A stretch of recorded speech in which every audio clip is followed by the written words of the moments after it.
السلام علیکم ورحمۃ اللہ وبرکاتہ۔ بسم اللہ الرحمن الرحیم۔ دوستو، اشرف علی تھانوی رحمۃ اللہ تعالی کے خلیفہ بابا نجم احسن رحمۃ اللہ تعالی نے یہ واقعہ سنایا ہے کہ حضرت تھانوی رحمۃ اللہ تعالی کے ایک خادم خاص تھے جن کا نام بھائی نیاز تھا۔ وہ حضرت کے بہت ہی زیادہ قریب تھے، اس وجہ سے ذرا منہ چڑھے خادم تھے، اور جو کسی بڑے کا منہ چڑھا ہوتا ہے وہ دوسروں پر ناز بھی کیا کرتا ہے۔ اس لیے حضرت والا کے پاس جو آنے جانے والے مہمان ہوتے، بعض اوقات ان کے ساتھ بھائی نیاز نامناسب انداز سے پیش آتا۔ حضرت حکیم الامت اشرف علی تھانوی رحمۃ اللہ تعالی کو اس کی اطلاع ہو گئی کہ یہ بھائی نیاز آنے جانے والے مہمانوں کے ساتھ درشتی یعنی سختی والا معاملہ کرتا ہے۔ حضرت نے ان کو بلایا اور سخت لفظوں میں ان سے کہا، میاں نیاز، تم آنے والوں کے ساتھ لڑتے جھگڑتے رہتے ہو اور ان کے ساتھ بے تہذیبی سے بات کرتے ہو۔ جواب میں بھائی نیاز نے کہا کہ حضرت، جھوٹ نہ بولو، اللہ سے ڈرو۔ دیکھیے دوستو کہ ایک نوکر اور ایک خادم اپنے آقا سے کہہ رہا ہے کہ جھوٹ نہ بولو، اللہ سے ڈرو۔ اس وقت تو انسان کو اور بھی غصہ آنا چاہیے، اور بلکہ خادم کو تو اور بھی ڈانٹنا چاہیے، لیکن دیکھیے حضرت اشرف علی تھانوی رحمۃ اللہ تعالی نے اپنے خادم سے کچھ بھی نہیں فرمایا، بلکہ استغفر اللہ کہتے ہوئے دوسری طرف چلے گئے۔ اللہ اکبر، اللہ اکبر۔ دوستو، یہ تھے ہمارے اکابر جو اپنے غصے پر اتنا کنٹرول کرتے تھے اور اللہ کی حدود کے آگے بالکل اپنے آپ کو روک لیتے تھے۔ دوستو، اسی طرح مجھے یاد ہے کہ یہ کوئی 1986 کے قریب کا زمانہ تھا، تو امریکہ میں کسی جگہ ایک مسجد اور مدرسہ بنانا تھا، تو اللہ توکل ہم نے ابتدا کر دی۔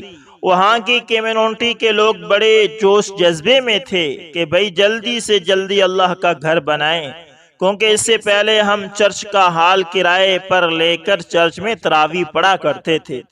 اب وہاں سے جب نکل کے آتے تو کچھ کمروں میں ہمیں مورتیاں نظر آتی تو ہمارا بڑا دل کڑتا اور ہم دعائیں مانگتے کہ اے اللہ ہمیں اپنا گھر دے دے۔ اللہ کی شان کے ایک ختم قرآن کے موقع پر دعا مانگتے ہوئے اس عاجز کی زبان سے یہ لفظ نکلا، اے اللہ آئندہ سال تو اپنے گھر میں تراویح کی توفیق عطا فرما۔ اور واقعی اللہ تعالیٰ کی ایسی رحمت ہوئی کہ اگلے رمضان سے پہلے اللہ تعالیٰ نے وہ گھر دے دیا، اور وہاں پر تراویح اور نماز جمعہ سب کچھ باقاعدہ شروع ہو گیا۔ جن دنوں میں کام شروع ہو رہا تھا، ایک صاحب میرے پاس آئے اور کہنے لگے، حضرت صاحب بس آپ میرا پردہ رکھ لینا، میرے حالات بالکل اچھے نہیں ہیں، اور میں تو $100 دینے کا بھی اہل نہیں ہوں۔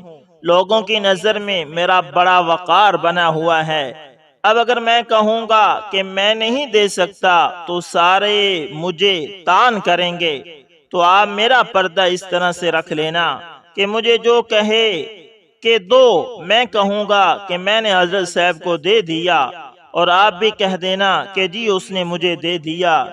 اس نے $100 مسجد کے لیے دیے۔ میں نے سوچا کہ بندے کے حالات اچھے نہیں، مجھے کیا غرض کسی کو بتانے کی کہ کس نے کتنا دیا۔ خیر اس نے بڑے کامیاب طریقے سے $100 دے کے لوگوں میں اپنا وقار اسی طرح بحال رکھا۔ جو پوچھتا آپ نے کتنا دیا، او جی میں نے جو دینا تھا میں جا کے دے آیا ہوں۔ ہم بھی چپ رہے، ایک مومن کی ستر پوشی اچھی چیز ہے۔ خیر مسجد اللہ نے بنا دی تھی، وہ بن گئی، مگر 4 مہینے کے بعد مجھے حیرت اس بات پر ہوئی کہ وہ اللہ کا بندہ ایک مرتبہ نماز پڑھ کر نکل رہا تھا، اور میرے پاس یونیورسٹی کا ایک نوجوان آیا تھا جو 3-4 دن پہلے اپنی غفلت بھری زندگی سے توبہ طیب ہوا تھا۔ اسے دیکھ کر مجھے کہنے لگا کہ حضرت 3-4 دن پہلے یہاں پر ایک کوئی بڑی انڈین گلوکار گانا گانے والی آئی تھی، اور اس کی ٹکٹ $1000 فی پرسن رکھی گئی تھی۔ میں بھی اس میں گیا تھا، اور یہ جو بندہ ہے یہ سب سے پہلے لائن میں کھڑا تھا، اور اس نے اپنے گھر کے 12 بندوں کی ٹکٹیں خریدی تھی۔ اندازہ لگائیں جو بندہ مجھے کہہ رہا ہے کہ میں مسجد میں $100 بھی نہیں لگا سکتا، وہ ایک فلمی گانے والی کا گانا سننے کے لیے اپنے گھر کے 12 بندوں کی ٹکٹیں $12,000 میں خرید رہا ہے۔ مجھے اس دن بہت رونا آیا۔ میں نے کہا اللہ، بندہ خرچ نہیں کرتا، آپ چاہتے ہیں تو قبول کر لیتے ہیں، بندے کے بس کی بات نہیں۔ تو ہوتا یہ ہے کہ جو بندہ حلال طریقے سے حاصل کرتا ہے، اللہ تعالیٰ اس کے مال کو بھی اچھی جگہوں پر لگاتے ہیں، جہاں مدتوں اس کو صدقہ جاریہ ملتا رہتا ہے، اور جو ادھر ادھر کا معاملہ ہوتا ہے تو اس کا انجام بھی ویسا ہی ہوتا ہے۔ اللہ، بڑی افسوس کی دوستو بات ہے۔ دوستو اسی طرح کتنے واقعات ایسے ہیں کہ اللہ والوں کی تھوڑی دیر کی محفل ملی اور ساتھ ہی زندگی بدل گئی۔ جنید بغدادی رحمت اللہ تعالیٰ کے زمانے میں ایک ڈاکو تھا۔ وہ چھوٹی عمر میں تھا کہ کسی بات میں اس کے والد نے اس کو بہت مارا اور گھر سے نکل گیا، اور وہ لڑکا آوارہ بن گیا۔ اس قسم کے لڑکے جو بے گھر ہو جاتے ہیں نا، تو یہ پھر بری سوسائٹی میں پڑھ کر بڑے بدمعاش بن جاتے ہیں۔ اب چونکہ اس کا کوئی سہارا نہیں تھا، بھوکا تھا، کھانا نہیں تھا، اس نے کسی کی کوئی چھوٹی سی چیز چرا لی اور پکڑا گیا تو انہوں نے پولیس کے حوالے کر دیا۔ پولیس والوں نے اس کو اتنا مارا کہ اس کے اندر انتقامی جذبہ پیدا ہو گیا۔ حالانکہ وہاں جاتا تو بندہ اصلاح کے لیے ہے، لیکن کئی مرتبہ اصلاح کی بجائے الٹا اس کو اور بڑا بدمعاش بنا دیتے ہیں۔ تو جب انہوں نے اس کو بہت مارا تو ضد میں آ کر کہنے لگا، اچھا پہلے میں نے چھوٹی چوری کی تھی، اب میں بڑی چوری کروں گا۔ چنانچہ جب یہ باہر نکلا تو اس نے باقاعدہ چوری کرنے کو اپنا پروفیشنل بنا لیا۔ کیونکہ جوان تھا لہذا اس کو اس طرح کے لوگ بھی مل گئے۔ اس پورے گینگ میں یہ سب سے زیادہ تیز ترار تھا، حتیٰ کہ یہ اتنا بڑا ڈاکو بن گیا کہ پورے علاقے کے لوگ اس کا نام سن کر ڈرتے تھے۔ میں اپنے بچوں کو اس کا نام لے کر ڈرایا کرتی تھی۔ خیر بہت عرصہ یہ ڈاکے مارتا رہا، قابو نہیں آتا تھا، چھپ جاتا تھا۔ ایک ایسا موقع آیا کہ یہ پکڑا گیا کیونکہ چوری کی تھی۔ قاضی کی عدالت میں آیا تو قاضی نے اس کا ہاتھ کاٹنے کا کہہ دیا۔ چنانچہ ہاتھ کٹ گیا اور اس کو کچھ عرصہ جیل میں رہنا پڑا۔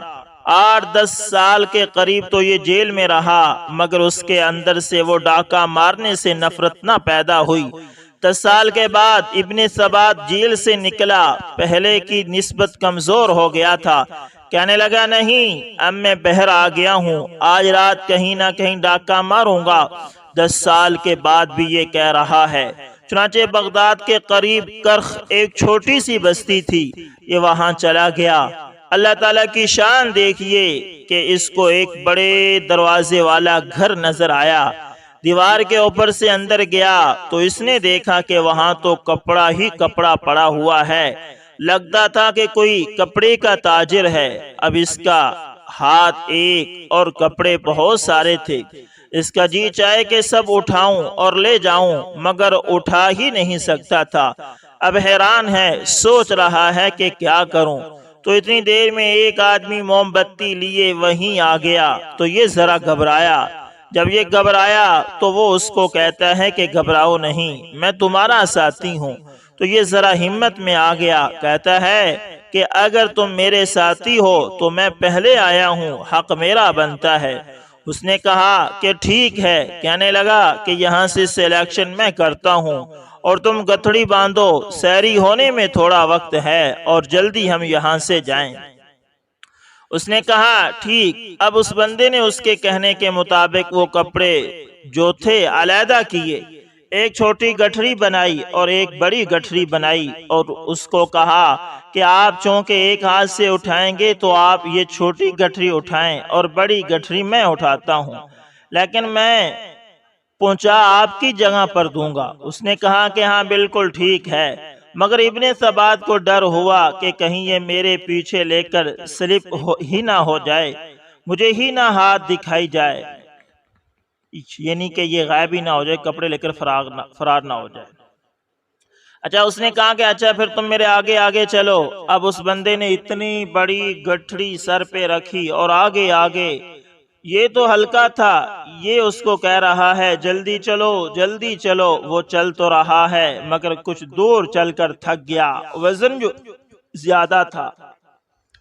اب یہ اس کو گالیاں بھی نکال رہا ہے کہ صبح ہو جائے گی، فاصلہ بہت ہے، جلدی کر۔ حتیٰ کہ ایک جگہ اس کو اتنا غصہ آیا کہ اس نے پیچھے سے اس کی کمر میں ایک لات مار دی۔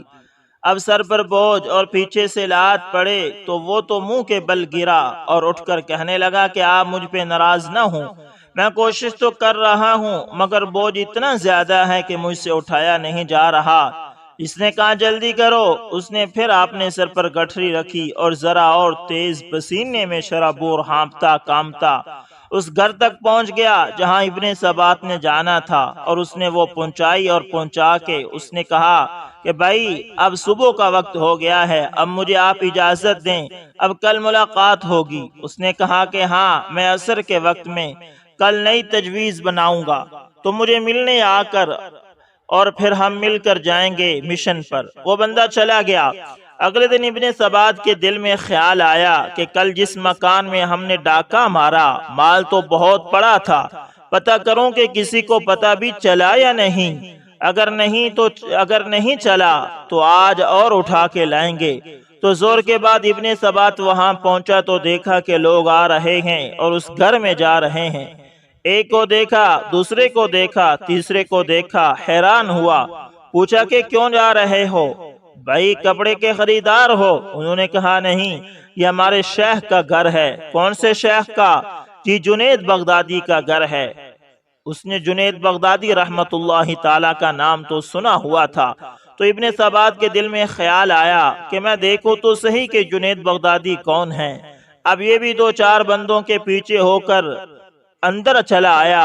اللہ کی شان، کیا دیکھا کہ مریدوں کا مجمع لگا ہوا ہے، اور جس بندے نے رات اس کو گٹھری پہنچائی تھی وہ جنید بغدادی سامنے بیٹھا ان کو نصیحت کر رہا ہے۔ وہ حیران ہو گیا کہ اتنے بڑے شیخ جنید بغدادی رحمت اللہ تعالی، اور انہوں نے رات میری گٹھری پہنچائی اور گھر بھی انہی کا۔ اب جنید بغدادی رحمت اللہ تعالی نے اس کو پہچان لیا۔ خیر مجلس ختم ہو گئی، سب لوگ اپنے گھروں کو چلے گئے، تو جنید بغدادی رحمت اللہ تعالی اور وہ رہ گئے۔ تو یہ ان سے پوچھتے ہیں کہ جی آپ تو شیخ تھے، رات میرے شاگرد بن گئے، تو فرمانے لگے کہ میں نے تجھے پہچان لیا تھا کہ تو ابن ثبات ہے، میں نے دیکھا کہ تمہارا ایک ہاتھ ہے اور تم مال لے جانا چاہتے ہو، تو میں نے سوچا کہ تمہیں ضرورت ہے اور تم لے جانے کی طاقت نہیں رکھتے، تو چلو میں ہی تمہارے گھر پہنچا دوں۔ جنید بغدادی رحمت اللہ تعالی نے یہ الفاظ اتنے خلوص سے کہے کہ ابن ثبات کے دل کی دنیا بدل گئی۔ کہنے لگا کہ میں نے تو ایک انسانوں کا طبقہ دیکھا تھا، پولیس والوں کو، جنہوں نے مجھے اتنا مارا، اتنی مجھ سے زیادتی کی کہ مجھے ڈاکو بنا دیا۔ میں نے ایسے انسان تو نہیں دیکھے جو اتنے خیر خواہ ہوتے ہیں۔ کہنے لگا کہ میں آج یہاں سے ایسے نہیں جانا چاہتا، میں سیکھنا چاہتا ہوں زندگی کو۔ چنانچہ ابن ثبات حضرت جنید بغدادی رحمت اللہ تعالی سے بیعت ہوا اور پکی سچی توبہ کر لی۔ ساری دنیا کی سزائیں جو 12 سال کے قریب اسے ملتی رہی، جس ڈاکو سے توبہ نہ کروا سکی، حضرت جنید بغدادی رحمت اللہ تعالی کی محبت اور دل کے خلوص نے ایک رات میں اس دل کو جیت لیا۔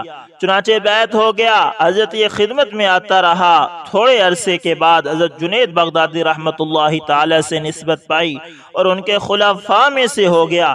یہ ابن ثبات ہے جس کے بارے میں امام احمد بن حنبل رحمت اللہ تعالی فرماتے ہیں کہ جب مسئلہ خلق قرآن پیش ہوا تو اس وقت اتنا زیادہ میرے اوپر پریشر تھا کہ ایک دن میرے دل میں خیال آیا کہ احمد بن حنبل، شریعت نے جان بچانے کے لیے ہیلا کرنے کی اجازت دی ہے۔ امام احمد بن حنبل رحمت اللہ تعالی نے کتاب الحیل لکھی کہ ہیلا ایسی صورت میں بندہ کیسے کر سکتا ہے، تو میں بھی اپنی جان بچانے کے لیے کوئی ہیلا کیوں نہ کر لوں۔ فرماتے ہیں کہ میرا ذہن میں یہ سوچ آئی اور میں اپنے گھر سے باہر نکلا تو مجھے ایک بندہ ملا جس کا ہاتھ کٹا ہوا تھا، اور میرے قریب آ کر مجھے کہنے لگا، احمد بن حنبل، میں مشہور اور بدنام زمانہ ڈاکو رہا ہوں، اور ان پولیس والوں کے درے مجھے چوری سے نہیں روک سکے، کہیں ان دروں کے ڈر سے حق سے پیچھے نہ ہٹ جانا۔ کہتے ہیں وہ بات کر کے چلا گیا، لیکن میرے دل کو ایک نئی زندگی دے گیا۔ میں نے یہ فیصلہ کیا کہ اب اگر مجھے جان سے بھی مار دیا جائے تو میں حق کی بات کروں گا۔ اس کے بعد امام احمد بن حنبل رحمۃ اللہ تعالی کے ساتھ وہ واقعہ پیش آیا کہ ان کو درے لگتے تھے، اور جب بعد میں اللہ نے ان کو صحت دی تو پھر ابن ثبات کا نام لے کر فرمایا کرتے تھے کہ میں اس محسن کا احسان اپنی زندگی میں کبھی نہیں بھول سکتا۔ تو دوستو یہ اللہ والوں کی ایسی مجالس ہوتی ہیں کہ ایسے بدنام زمانہ ڈاکو بھی ان کی صحبت میں آ کر پھر وقت کے اولیاء اللہ والے بن جاتے ہیں۔ اس لیے یہ صحبتیں انسان کے لیے غذا کی مانند ہیں۔ اللہ اکبر، اللہ اکبر۔ دوستو واقعتاً ایسے ہے کہ اللہ تعالیٰ اپنے بندوں سے ہماری نسبت جوڑ دیں۔ دوستو کوشش کیا کرو کہ اپنے آپ کو اللہ والوں کا دوست بنائیں۔ اگر اللہ والوں کے ساتھ آپ کی نسبت بن گئی تو آپ کامیاب ہو جائیں گے، دنیا میں بھی اور آخرت میں بھی۔ دوستو اسی طرح ہمارے ایک دوست تھے، پرسنل آفیسر تھے۔ وہ اپنی بیٹی کا واقعہ خود سنانے لگے، کہنے لگے کہ حضرت اللہ نے مجھے بیٹی دی جو حور پری سے شاید حسن میں بڑی ہوئی، اتنی خوبصورت تھی، دودھ کی طرح اس کا سفید رنگ تھا، اور عقل مند اتنی کہ جب سکول میں گئی تو ہر کلاس میں ٹاپ کرتی تھی۔ وہ لڑکی سرجن ڈاکٹر بنی، جب 24 سال کی عمر ہو گئی تو اس کے رشتے آنے شروع ہو گئے، مگر اس میں کمپلیکس آ گیا تھا، احساس برتری پیدا ہو گیا تھا۔ وہ اپنے آپ کو کوئی انوکھی شے سمجھتی تھی۔ کہنے لگے کہ حضرت ہمارے ہاں درجنوں رشتے آئے، جو رشتہ آتا وہ اس میں کوئی نہ کوئی نقص نکال دیتی تھی، یہ ایسا ہے، یہ ویسا ہے۔ ہم سمجھاتے کہ بیٹی یہ تو بہت اچھا رشتہ ہے، نیک بھی ہے، دیندار بھی ہے، عزت والا گھرانہ بھی ہے، فلاں بھی ہے، مگر وہ ایسے پاؤں کی نوک سے اڑا دیتی۔ درجنوں رشتے آئے اور وہ بڑے تکبر کے ساتھ نہ کرتی رہی۔ ہم اس کو بار بار سمجھاتے تھے، وہ سمجھتی ہی نہیں تھی۔ پھر اس پر اللہ کی پکڑ آئی۔ ایک دن کسی مریض کا سرجن کے ساتھ مل کر آپریشن کر رہی تھی۔ اس کے ہاتھ کی جو اوپر کی جلد ہوتی ہے نا، ہتھیلی کی پشت کی جلد، اس پر کوئی انفیکشن ہو گئی۔ ایسی انفیکشن ہوئی کہ دونوں ہاتھوں کی اوپر کی جو چمڑی تھی وہ بالکل بوڑھوں کی طرح بن گئی، جیسے 100 سال کے بوڑھوں کے ہاتھ کے اوپر کی جلد ہوتی ہے، بالکل اسی طرح اس کی جلد ہو گئی۔ اب وہ ہاتھ کسی کو دکھا نہیں سکتی تھی۔ بڑے علاج کروائے، ڈاکٹروں نے کہا کہ اس کا تو علاج اب ممکن نہیں۔ اب کیا ہوا؟ رشتے آنے بند ہو گئے۔ اب وہ چاہتی ہے کہ رشتہ ہو، لیکن رشتہ ملتا نہیں۔ جو آتا شکل دیکھ کر خوش ہوتے، اور جب ہاتھوں کو دیکھتے تو ریجیکٹ کر کے چلے جاتے۔ اب وہ ہر وقت ہاتھوں پہ دستانے پہنتی ہے، کہیں آنا جانا ہو تو ہاتھوں کو چھپاتی ہے۔ کہنے لگے کہ 25 سال کی عمر میں اس نے درجنوں رشتوں کو ٹھوکر مار دی تھی، آج 10 سال اس کو روتے ہوئے گزر گئے۔ 10 سال کے اندر، یعنی 10 سال کے اندر ایک بھی اب رشتہ نہیں آیا۔